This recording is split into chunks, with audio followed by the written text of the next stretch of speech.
Vuélvete a mí, Señor, líbrame, sáname por tu misericordia. Hermanos y hermanas, bienvenidos. Vamos a continuar con la meditación, reflexión de los Salmos. Salmo número 6. Al director de coro para instrumentos de cuerda, en octava, Salmo de David. Señor, no me reprendas en tu ira, ni en tu furor me castigues. Ten piedad de mí, Señor, que desfallezco. Sana, Señor, mis huesos dislocados. Estoy profundamente abatido. ¿Y tú, Señor, hasta cuándo? Vuélvete, Señor, libra mi alma. Sálvame por tu misericordia. Porque no hay en la muerte memoria de ti. En el abismo, ¿quién te alabará? Estoy agotado de gemir, inundo en cada noche mi lecho, con mi llanto empapo mi cama. Se consumen de pena mis ojos, envejecen por causa de todos mis adversarios. Apártense de mí todos los malhechores, porque el Señor ha oído la voz de mi llanto. Ha oído el Señor mi súplica, el Señor acoge mi oración. Serán avergonzados y se turbarán grandemente todos mis enemigos. Retrocederán y serán avergonzados súbitamente. Gloria al Padre y al Hijo y al Espíritu Santo, como era en el principio, ahora y siempre, por los siglos de los siglos. Amén. ¿Cuál es el género literario de este salmo? Se trata sobre todo de una súplica. Hay por lo menos 7 oraciones de súplica, 7 imperativos que piden algo a Dios, una intervención de Dios. Entonces es fundamentalmente una súplica. El orante pasa por una situación muy complicada. Probablemente puede tratarse de una enfermedad, pide con insistencia la curación. La angustia se manifiesta incluso con dolor físico, dolor en todo el cuerpo. Y esta angustia aumenta con el temor quizá a morir. Probablemente no siente que Dios le conteste pronto. Esta espera, este detenerse de Dios al dar la curación, como que se le hace difícil a él. Quizá también podría tratarse de alguna situación de pecado, lo que más haría más grave, esa recuperación y esa preocupación, siendo también una súplica, pues expresa la confianza. Normalmente en un salmo de súplica hay casi siempre una frase, una palabra, una confianza en Dios. Y también pues es común hacer alguna referencia al motivo de la prueba, en este caso una descripción de la enfermedad o quizá alusión a los enemigos, alusión al dolor, al temor. Normalmente en un salmo de súplica también hay alguna descripción de aquello que hace sufrir o causa una situación grave al orante. Al mismo tiempo, la tradición litúrgica ha valorado o ha considerado este salmo número 6 como un salmo penitencial. El hecho de hablar, por ejemplo, de la cólera y del enojo divinos, en el verso 2, por ejemplo, da una connotación penitencial. Esas palabras, el enojo, la cólera, hacen referencia siempre al juicio de Dios y por lo tanto al castigo merecido por el pecado. También incluso en el verso 5 se habla de la invocación de la misericordia. Entonces, cuando se pide la piedad, cuando se pide la misericordia, hay un reconocimiento también quizá de algún pecado. Entonces, tiene un elemento importante de súplica, fundamentalmente el salmo, pero se combina con otros géneros como el género de la confianza y sobre todo también pues como un salmo penitencial. ¿Cómo podemos estructurar este salmo número 6? Puede tener tres partes el salmo. Los versículos 2 y 3 presentarían una súplica para que Dios intervenga. Eso es fundamentalmente una súplica. Luego, la segunda parte serían los versículos 4 al 8. Es también una súplica, pero sobre todo se presenta la situación del salmista angustiante, el abatimiento interior y también físico. Y luego los versículos 9 al 11 serían la tercera parte del salmo, donde esa súplica que había expresado el salmista ya es escuchada y se habla ya de la intervención de Dios. En los versículos 9 y 10 hablan del rechazo de los enemigos como consecuencia de haber sido atendido el salmista, y el versículo 11 presenta probablemente el cambio de suerte. Lo que antes sufría el salmista, ahora lo sufren los enemigos. Entonces serían estas tres partes que podríamos encontrar en la estructura del Salmo. ¿Qué otros elementos literarios tenemos en la composición del Salmo? Por ejemplo, el uso de los paralelismos. Casi prácticamente todo el Salmo está construido en base a paralelismos, algunos un poquito más libres, todo, pero de forma constante se ve este uso de los paralelismos. Y el paralelismo sintético, muy común, y el paralelismo sinonímico. Por ejemplo, en el versículo 2, no me reprendas en tu ira, ni en tu furor me castigues. ¿Ven? La misma idea con otras palabras. No me reprendas, no me castigues. En tu ira, en tu furor. O sea, es un paralelismo sinonímico. Dice lo mismo la segunda frase, aunque sea con otras palabras. El versículo 6, por ejemplo, no hay en la muerte memoria de ti. ¿Ven? No hay liturgia, no hay memoria en la muerte. En el abismo, ¿quién te alaba? ¿Ven? Muerte, abismo, memoria, alabanza. Entonces, hay un paralelismo, aunque igual con otras palabras. El versículo 7, por ejemplo, inundo cada noche mi lecho. Inundo mi lecho cada noche.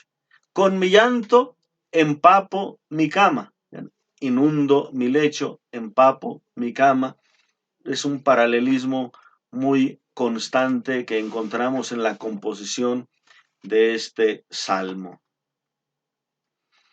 Muy bien, pasamos a un comentario teológico.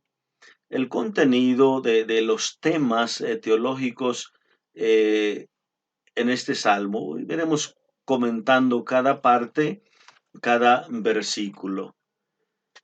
La primera parte, que serían los versículos 2 y 3, donde encontramos ahí la súplica. El versículo 2 dice, Señor, no me reprendas en tu ira, ni en tu furor me castigues. Este verso 2 presenta una súplica confiada. Se apela como en un juicio a la misericordia de Dios, al justo juez. El uso de las palabras ira y furor hacen referencia al juicio por el pecado. Cuando se habla precisamente de este enojo, de esta ira de Dios, pues es precisamente para hacer referencia a la provocación que hace el pecado. Entonces, cuando Dios actúa con furor, con enojo, es porque juzga y porque castiga propiamente el pecado. Aunque no se mencione aquí ningún pecado concreto, implícitamente, pues el orante está confesándose pecador. Este verso tiene también como cierto tono sapiencial. Por ejemplo, en la literatura sapiencial se reconoce que Dios reprende, Dios castiga para corregir. Es ese el uso de la concepción en esta literatura sapiencial, para educar. Y por lo tanto, el fiel debe aceptar con docilidad esa corrección.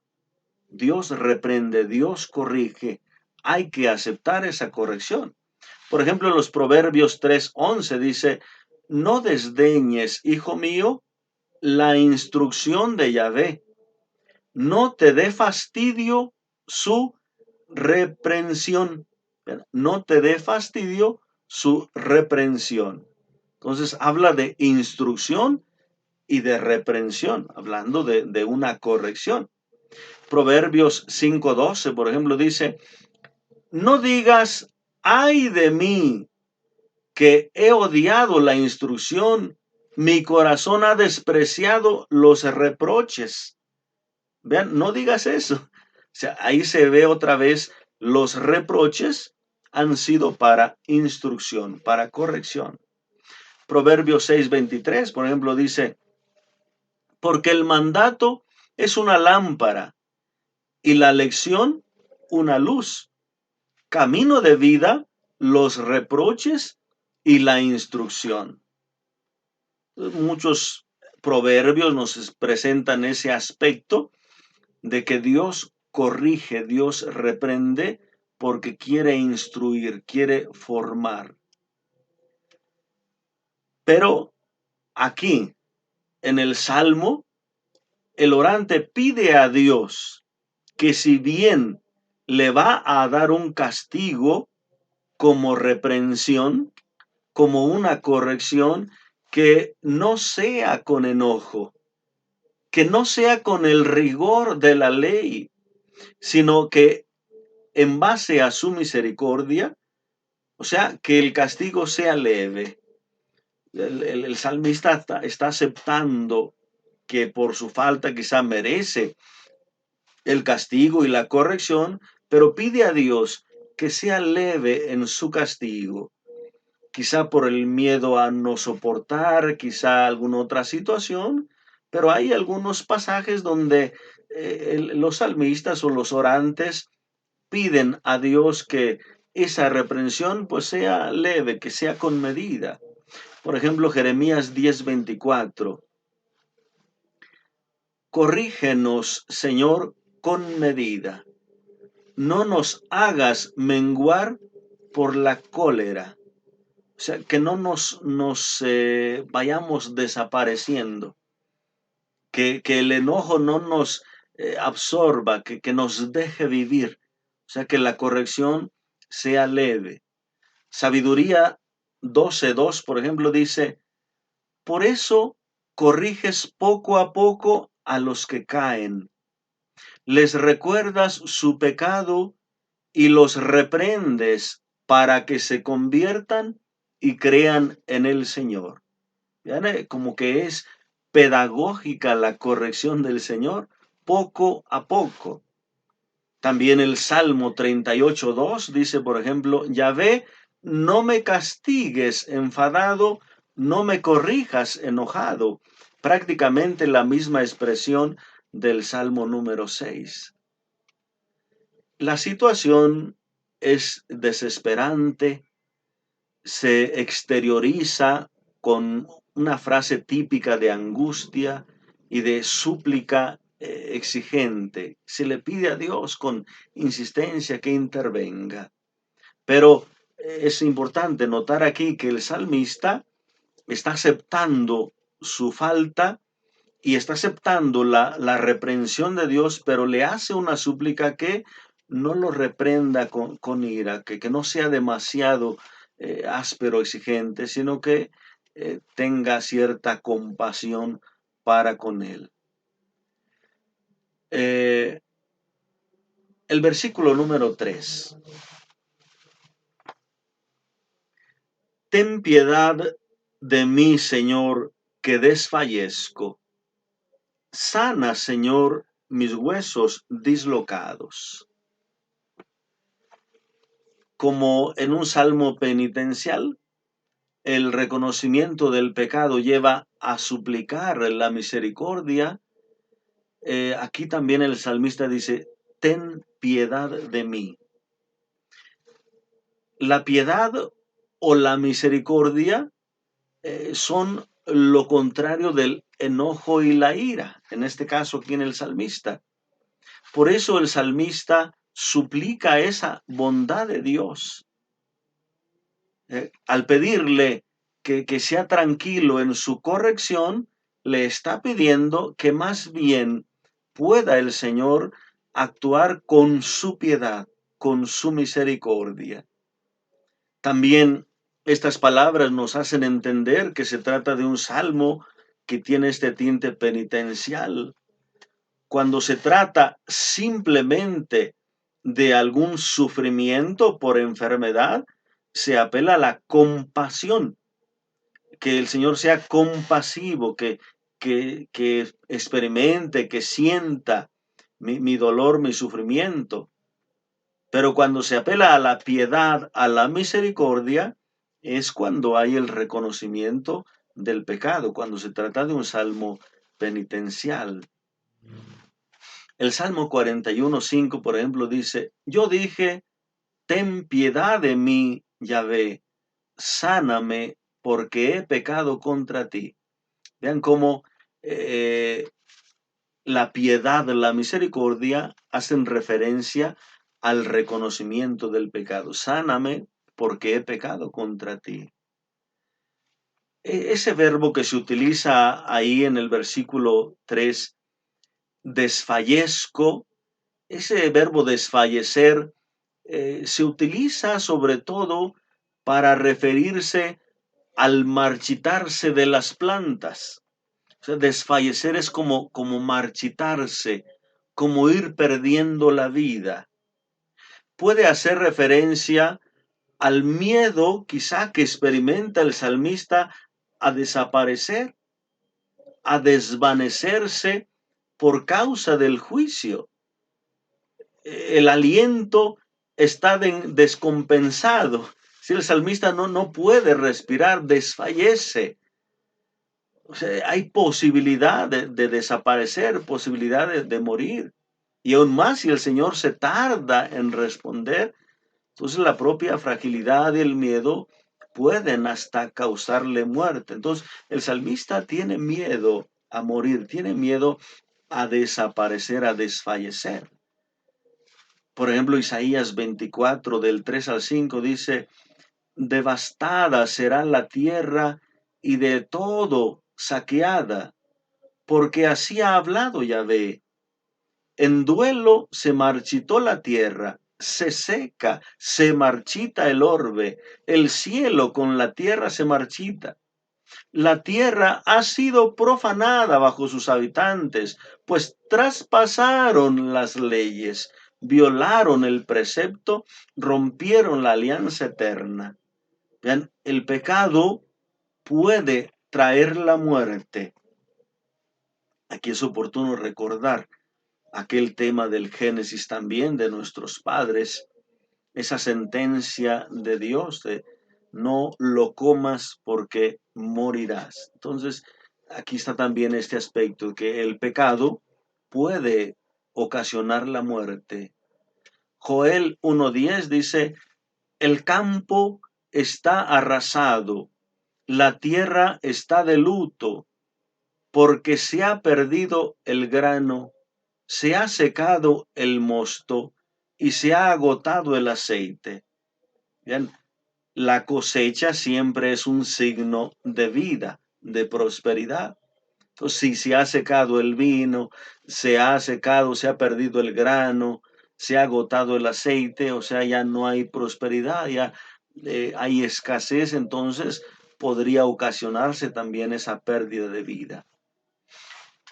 Los huesos son lo que mantiene, lo que da consistencia, por ejemplo, al cuerpo, da firmeza, pero el salmista se siente dislocado, siente los huesos dislocados, o sea, a punto de caer, a punto de desfallecer. Vean, es muy interesante cómo los salmistas, un dolor físico, un dolor espiritual, perdón, un dolor interno, lo experimentan también físicamente, o por lo menos utilizan estas imágenes físicas para describir un dolor espiritual o un dolor, una angustia interna. El Salmo 77:4 dice, me acuerdo de Dios entre gemidos, medito y mi espíritu desmaya. O sea, también ahí se habla de una situación difícil. Entonces, mi espíritu gime, me acuerdo y gimo, o sea, la respiración no da para controlarse, falta la respiración y se quiere respirar fuerte, es decir, entonces viene el hecho de gemir porque no se puede respirar bien y mi espíritu desmaya. O sea, son esas experiencias que el mismo físico también resiente una angustia espiritual. Por eso el salmista suplica la sanación, el perdón de los pecados, la corrección con piedad podrán darle esa sanación, esa salud que él está pidiendo. Lo harán volver a la vida, mantener en armonía la respiración y experimentar la firmeza en su cuerpo. O sea, la curación significa también salvación. Recordamos, por ejemplo, algunos acontecimientos de Jesús, cuando, por ejemplo, Lucas capítulo 17, cuando se habla de los leprosos, cuando aquel regresa a agradecer y le dice Jesús a él, tu fe te ha salvado, mientras los demás fueron curados, pero este no solo fue curado, también salvado.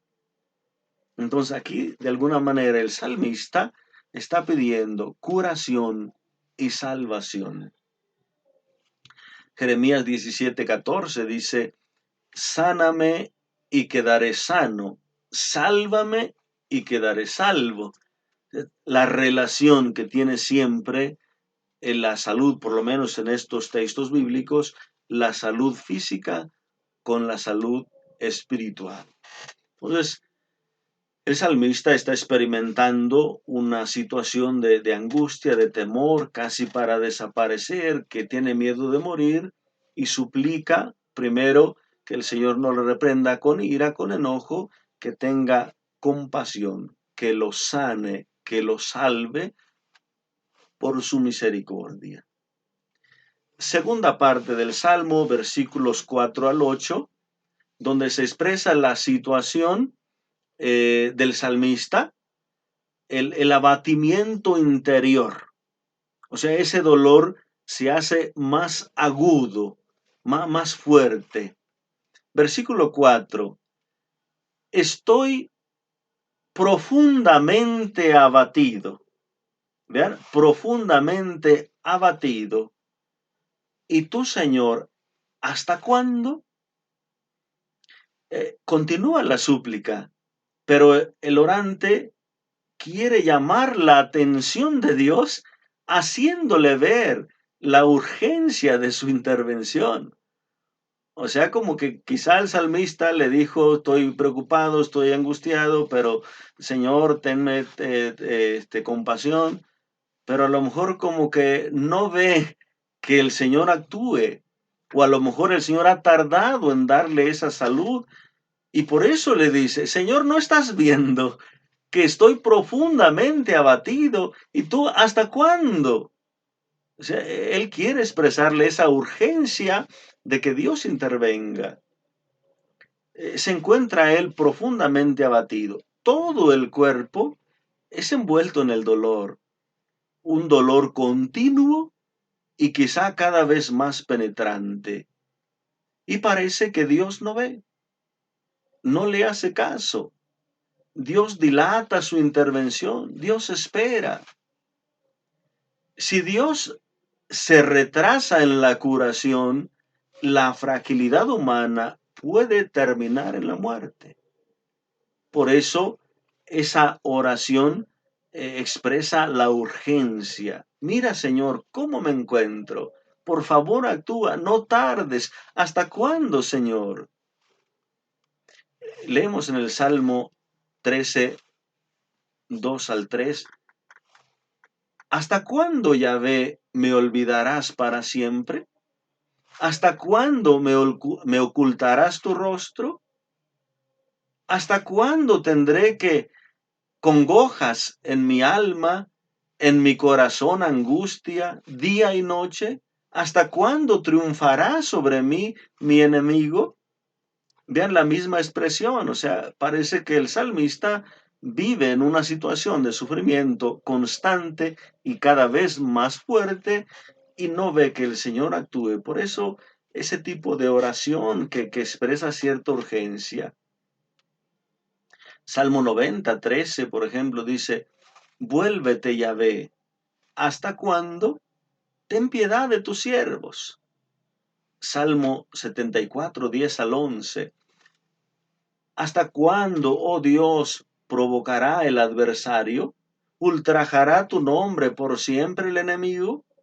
¿Por qué retrasas tu mano y en tu seno retienes escondida tu diestra? O sea, ¿por qué no actúas? Son salmos que expresan esta misma situación. Igual el Salmo 79, 5. ¿Hasta cuándo, Yahvé, tu cólera? ¿Hasta el fin? ¿Ha de quemar tus celos como fuego? O sea, ¿por qué actúas así? ¿Por qué tanto juicio? ¿Por qué? Es decir, apelando siempre a la misericordia, a la compasión. Entonces, este versículo está expresando como esa urgencia de que el salmista necesita que Dios no se tarde, que Dios actúe pronto. Versículos 5 y 6. Vuélvete, Señor, libra mi alma, sálvame por tu misericordia. Vean este versículo 5, tres imperativos aquí, tres súplicas. Vuélvete, Señor, libra mi alma, sálvame por tu misericordia. Versículo 6, porque no hay en la muerte memoria de ti, y en el abismo, ¿quién te alabará? El lenguaje cambia, ciertamente, cambia radicalmente. El orante cambia ese tono de exigencia. Ahora se expresa con más tranquilidad, con más confianza. De nuevo, hace una súplica a la misericordia, a la compasión, a la bondad, pero ahora pide que Dios lo favorezca. Vuelve otra vez a insistir que sea escuchado, que sea favorecido. El verbo vuélvete equivale a la expresión en otros salmos, por ejemplo, muéstrame tu rostro o no me escondas tu rostro. O sea, como que Dios está de espaldas, estaría dando la espalda y vuélvete, o sea, mírame. Entonces, es la misma expresión que encontramos, por ejemplo, en el Salmo 27, versículos 8 y 9, y en algunos otros salmos. Muéstrame tu rostro, es decir, sé favorable, no me des la espalda. Entonces, aquí le dice, vuélvete. Si bien el arrepentimiento en la persona exige conversión del pecador, o sea, ese es la conversión, exige una vuelta. Este salmo o este salmista también pide como cierta conversión a Dios. O sea, le dice a Dios, conviértete. O sea, no en el sentido de que deje de hacer algunas cosas, no, sino de que se dé la vuelta. Dios está volteado hacia un lado, quiere actuar con su justicia, quiere castigarme por mi pecado, quiere ser exigente. Entonces, que se vuelva, que me sea favorable con su compasión, con su misericordia.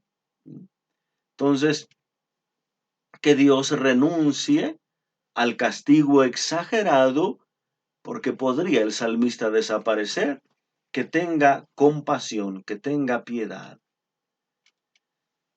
Conforme a esta acción litúrgica, quizás si esta oración se lleva a la liturgia, conviene que esta oración sea escuchada. Una oración litúrgica, una oración expresada con esa fe, siempre es escuchada. Entonces aquí precisamente el salmista apela a esto, a que Dios escuchará esta oración. Una oración que pide la bondad, que pide la misericordia de Dios, que pues es necesario y de acuerdo al amor de Dios que sea escuchado el salmista. Por ejemplo, el Salmo 116:15 dice, mucho vale al Señor la vida de sus fieles. Vale mucho. O sea, el Dios que es tan bueno no dejará a su fiel conocer la corrupción. No dejará a su amigo que desfallezca, porque Él es un Dios misericordioso. Y por eso ya está, de alguna manera, dando paso a esa confianza en la oración. En esos versículos 5 y 6 se presentan dos razones para que Dios intervenga. La primera es la gran misericordia. El hecho de que la segunda razón es que en el abismo no hay memoria de Dios, no hay posibilidad de liturgia. Por lo tanto, el Señor no puede permitir que el salmista muera, que el salmista desfallezca. Esta alabanza o acción de gracias tiene un significado litúrgico. No se trata de un recuerdo, de traer cosas pasadas a la memoria o algo así, sino más bien se trata de un memorial. En la liturgia nosotros utilizamos esa palabra, memorial, para hacer referencia a un acontecimiento ya vivido, pero celebrado ahora, actuando ahora, como una actualización de la acción salvífica de Dios en la historia. Ese es un memorial. Entonces el Dios que ha actuado y que es misericordioso, actúe también ahora dando su piedad, dando su misericordia. Pero vean como el salmista de alguna manera como que le dice, ¿cómo es posible que no me escuches si tú eres misericordioso? Además, Señor, a ver, ponte a pensar. Si yo muero, ya no va a haber quien te alabe. En la muerte no hay alabanza. En la muerte no hay liturgia. En la muerte, ¿quién te va a reconocer? ¿Quién te va a honrar? Entonces, así que mejor conviene que me des la salud. Entonces, de alguna manera, apela el salmista a estos dos elementos, a su gran misericordia, pero también a que en la muerte no hay liturgia, no hay alabanza, no hay acción de gracias.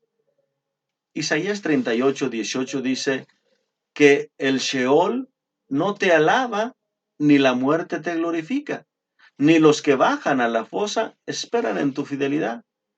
No hay alabanza, no hay reconocimiento a Dios. Entonces, ¿qué gana con la muerte? Salmo 30:10, por ejemplo, dice, ¿qué ganas con mi muerte? Dice el Salmo, con mi sangre, pero se refiere con mi muerte, porque ellos pensaban que la vida estaba en la sangre. ¿Qué ganas con mi sangre? Se refiere, ¿qué ganas con mi muerte? Con que yo baje a la tumba. ¿Puede alabarte el polvo? ¿Anunciar tu verdad? O sea, la muerte no. Salmo 88:6.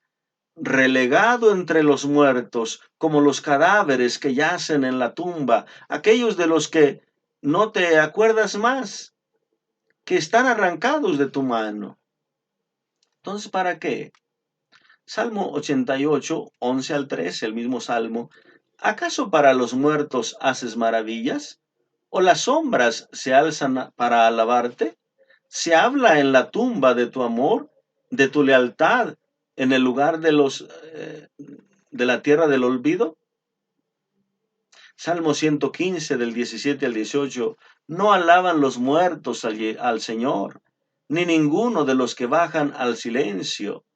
Nosotros los vivos bendecimos a Yahvé desde ahora y por siempre. Salmo 118:17. No de morir, viviré y contaré las hazañas del Señor. Entonces vean cómo está esa conciencia en el salmista de que en la muerte pues no hay alabanza, no hay glorificación y él pues quiere glorificar a Dios. Entonces también Dios quiere ser glorificado, un motivo grande para que Dios intervenga. Versículo 7. Estoy agotado de gemir, inundo cada noche mi lecho, con mi llanto empapo mi cama. Aparece aquí el recurso de la hipérbole que ya habíamos mencionado en algún otro salmo. La hipérbole es una exageración y una hipérbole, una exageración, pues siempre tiene la finalidad de llamar la atención de algo, de querer expresar algo como muy urgente, como muy necesario, muy importante. Entonces, aquí el salmista quiere hablar precisamente de la profundidad de su dolor. Inundo mi cama, inundo mi lecho, o sea, son corrientes de agua las lágrimas. Entonces se trata de expresar precisamente que es grande el dolor que está experimentando. Las lágrimas bien pueden ser físicamente por el dolor de la enfermedad o incluso también pueden tratarse de un llanto de contrición. O sea, también se llora el pecado. También se llora por el dolor de haber ofendido a Dios, de haberse apartado de Dios. Entonces bien puede tratarse de un llanto propiamente por el dolor o bien un llanto por la situación espiritual, por la contrición de haber ofendido a Dios. Isaías 38 del 2 al 3 dice, entonces Ezequías volvió la cara a la pared y oyó al Señor, perdón, oró al Señor. Señor, acuérdate que he procedido de acuerdo contigo con corazón sincero e íntegro, y que he hecho lo que te agrada. Y Ezequías lloró con largo llanto. Ciertamente ha fallado y el profeta le ofrece la curación de Dios. Entonces Ezequías ora a Dios, pero también lloró con largo llanto. Podemos también ver, por ejemplo, Lamentaciones 1:2, Lamentaciones 2:11, el llanto con referencia también al dolor por el pecado. Versículo 8. Se consumen de pena mis ojos, envejecen por causa de mis adversarios. Los ojos se ven afectados por el llanto, por gemir de forma constante. Podemos encontrar unas referencias parecidas, por ejemplo, en Eclesiástico 31:15, Dios no ha creado nada más triste que el ojo, por todo le toca llorar. Esa expresión del Eclesiástico. Lamentaciones 3:22, me duelen los ojos de llorar. Salmo 31:10, se consumen de pena mis ojos. Habíamos comentado, el cuerpo participa del dolor espiritual. No se menciona aquí la acción de los enemigos, sin embargo, parece que se muestran satisfechos por la angustia en la que se debate el salmista, pues quizá la creen justificada. O sea, es muy probable que sí haya habido pues un pecado y entonces ellos, casi como los amigos de Job, algo hiciste, algo pecaste, así que estás pagando. O sea, hay cierta satisfacción. Probablemente sus enemigos sean personas también del templo que en lugar de compadecerse, pueden decirle, lo tienes merecido y etcétera. El dolor físico es considerado como la manifestación del castigo divino por algún pecado. Por lo menos en una teología del Antiguo Testamento se ve así, como un sufrimiento, un dolor físico, como algo que se debe al pecado.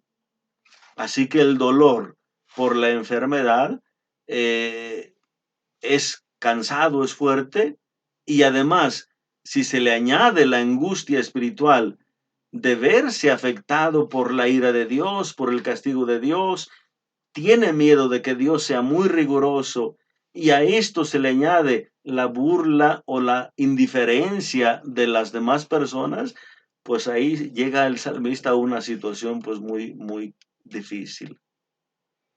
Ahí termina esa segunda parte, donde el salmista está expresando su dolor mucho más profundo.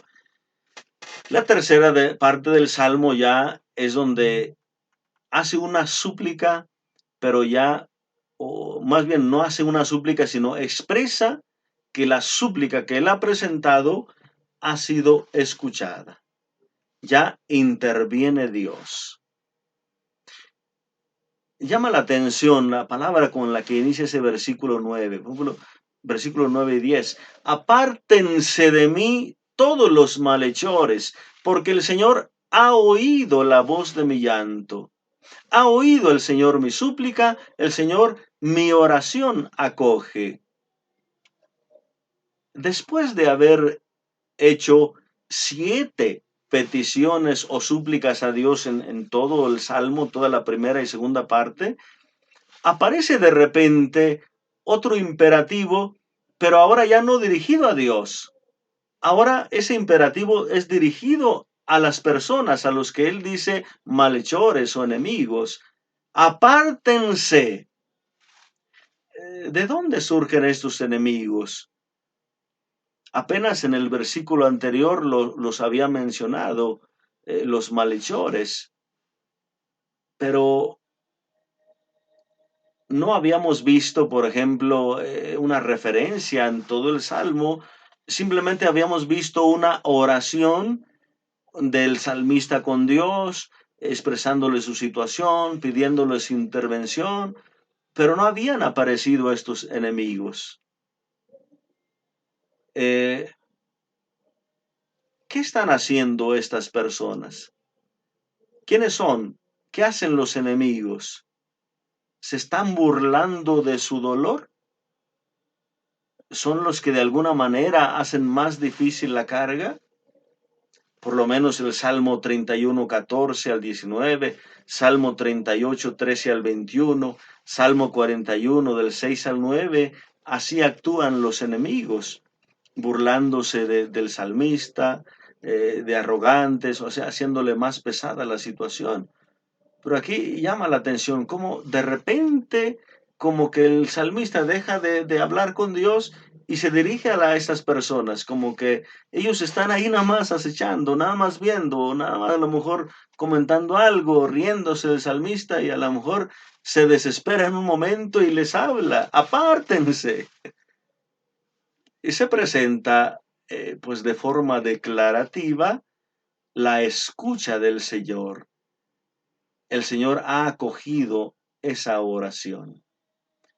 Probablemente es la respuesta a la pregunta que él había planteado ya, por ejemplo, en el versículo 4. Le había dicho a Dios, ¿hasta cuándo? Ahora, en esta parte del Salmo, a este punto ya la oración es una expresión de absoluta confianza, cierta, en la escucha y en el favor que se alcanza de Dios. Quizá pueda tratarse de una salvación ya acontecida.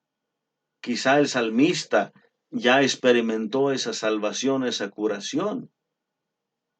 O probablemente, si se trata de una oración litúrgica, puede deberse a la certeza psicológica, certeza interna, que quizá es producida por la confianza de que Dios siempre escucha las plegarias del orante, o también por alguna palabra de alguno de los sacerdotes que quizá le haya dicho algo al salmista, que el Señor le ha escuchado, que el Señor le atenderá, que le hará justicia.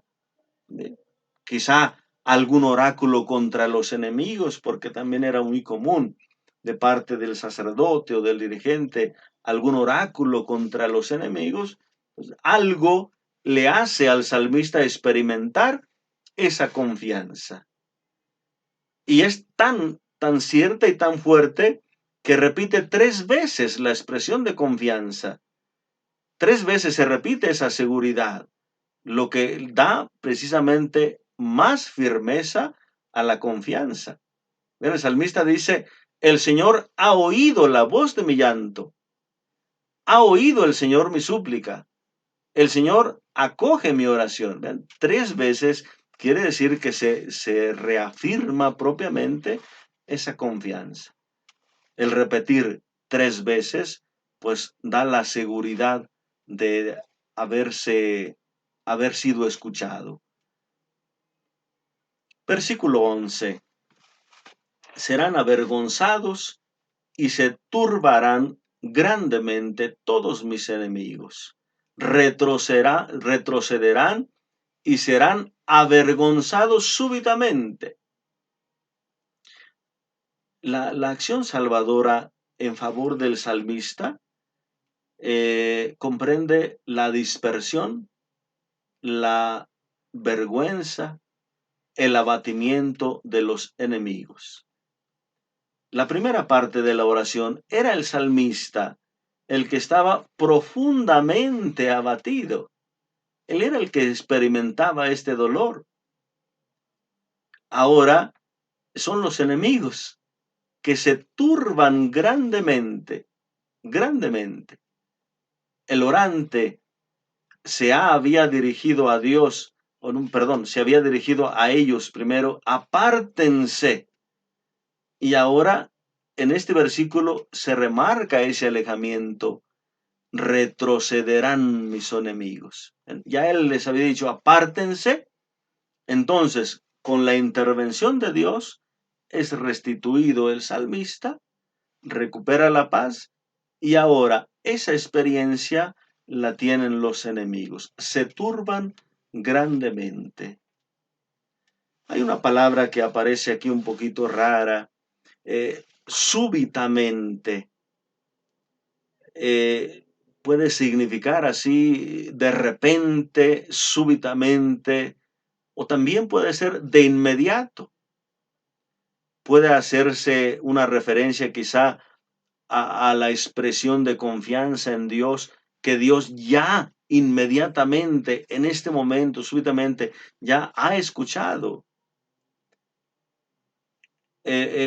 Aquella expresión que él había dicho, ¿hasta cuándo? Ahora ha sido cumplida inmediatamente, en este mismo momento de la oración. Tenemos, por ejemplo, en Números 16:21, apártense de esa comunidad los que voy a devorar en un instante, a derrotar al enemigo en un instante.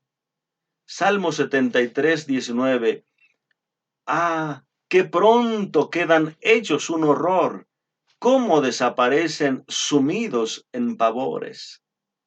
Job 34:20, mueren ellos de repente a medianoche, perecen los grandes y pasan, y él depone a un tirano sin esfuerzo. Esa palabra súbitamente quedan abatidos hace referencia precisamente que a la fugacidad de la suerte y del poder de los enemigos o de los malvados. Parece como que hay algún tiempo van acrecentándose, van triunfando, pero apenas interviene Dios súbitamente. Es decir, es muy frágil esa vida de pecado o esa vida de apariencia, de grandeza humana cuando está en contra de Dios. Esto desaparece de inmediato, súbitamente. Posiblemente pueda tratarse también de la confianza en que Dios pronto escucha al orante, que Dios no tarda. Ciertamente en la experiencia a veces se siente que Dios no responde pronto, pero también hay esa conciencia de que Dios es pronto para escuchar, de que Dios no retardará, no retrasará su intervención, su salvación. ¿Cuáles serían los temas que podríamos reflexionar, meditar, profundizar en este Salmo número 6? Primero, el tema del rostro de Dios o el tema de la espalda de Dios. La espalda de Dios es lo contrario de la bendición.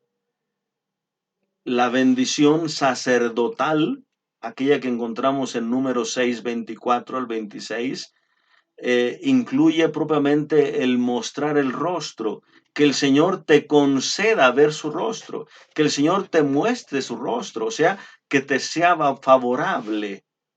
Cuando se pide que el Señor se vuelva en este salmo, vuélvete, muestra tu rostro, o sea, está implícita esa conciencia o sentimiento de que Dios ha dado la espalda, está enojado, castiga con cólera. O sea, esa conciencia de que el pecado nos ha alejado de Dios, como que Dios se ha disgustado por el pecado, pero al pedirle su misericordia, pues se le pide que Él se vuelva a nosotros, que nos mire y pueda perdonar nuestro pecado. El pedir esa misericordia implica que nos muestre su rostro, que no nos dé la espalda y por lo tanto que actúe conforme a su justicia, conforme a su bondad, conforme a su misericordia. Otro tema que podemos profundizar en este salmo es, por ejemplo, la relación entre pecado y enfermedad. O sea, según esa concepción del Antiguo Testamento, la enfermedad es siempre relacionada con el castigo por el pecado. Es una manifestación de un enojo, de un castigo de parte de Dios.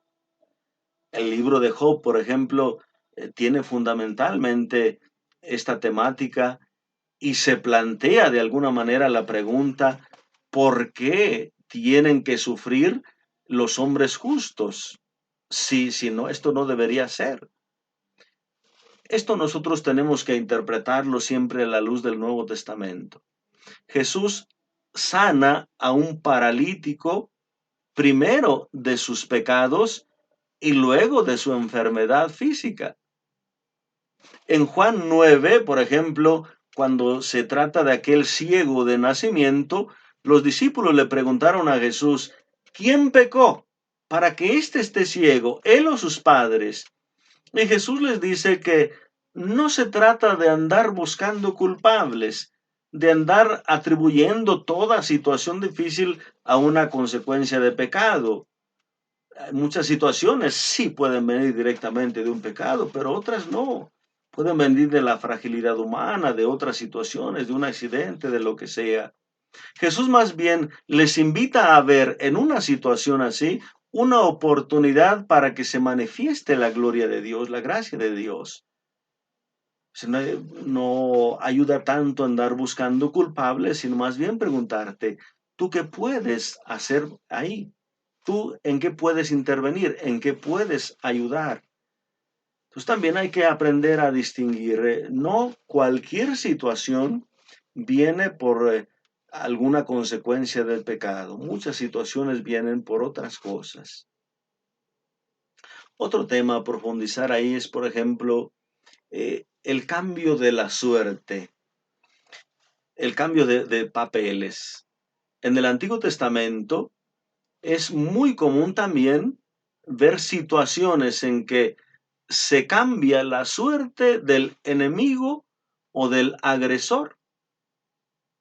Aquel que pretende, aquel que planea dañar al justo, cae en su propia trampa. Por ejemplo, muy palpable esto en el libro de Esther.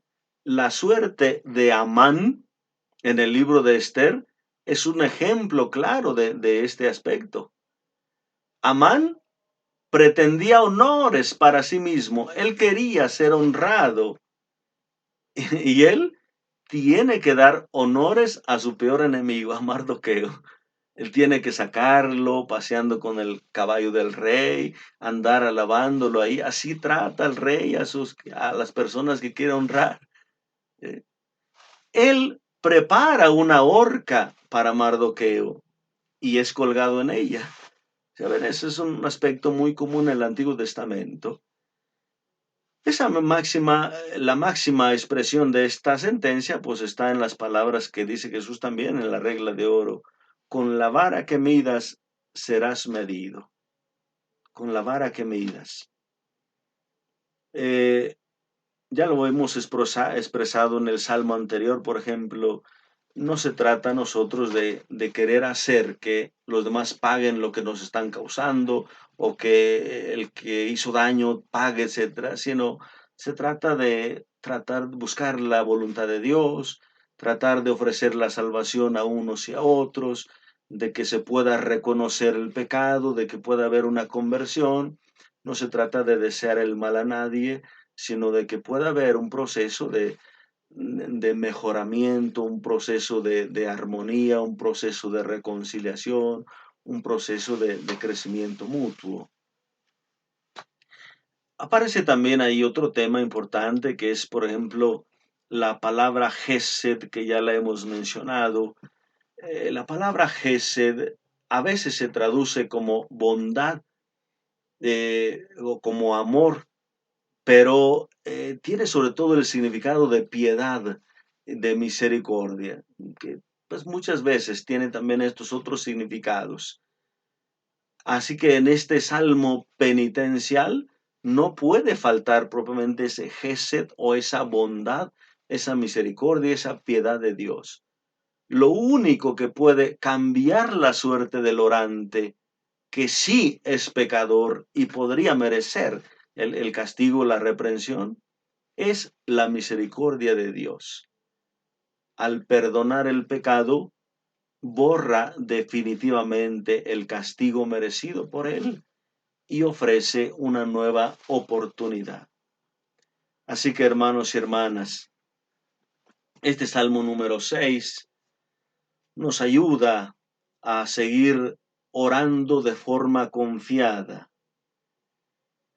Los salmistas se permiten muchas veces ciertas exageraciones o súplicas como muy urgentes, pidiéndole a Dios que intervenga. Bueno, expresan su situación, su dolor, pero también hay que aprender a respetar los espacios de Dios, espacios de tiempo. Dios nos dará lo necesario cuando sea oportuno. Dios tiene su tiempo. Hay que saber esperar, hay que saber confiar en Dios. Entonces, que nuestras oraciones también sean siempre con esa súplica confiada. Y también cuando se trata de alguna falta, de algún pecado, recurrir a este Dios apelando a su misericordia. Ciertamente experimentamos también el miedo al fracaso, el miedo a desaparecer, el miedo a desfallecer, a morir sin Dios. Este salmo nos ayuda a pedir la misericordia para que no desfallezcamos, que no desaparezcamos, que Dios nos devuelva la vida, que Dios nos devuelva la salud con su perdón y nosotros seguiremos alabando al Señor en la liturgia, en la oración y con nuestra vida. Muchas gracias, hermanos, que el Señor les bendiga abundantemente y nos estamos viendo a la próxima. La bendición de Dios Todopoderoso, Padre, Hijo y Espíritu Santo, descienda sobre ustedes y les acompañe siempre. Muchas gracias.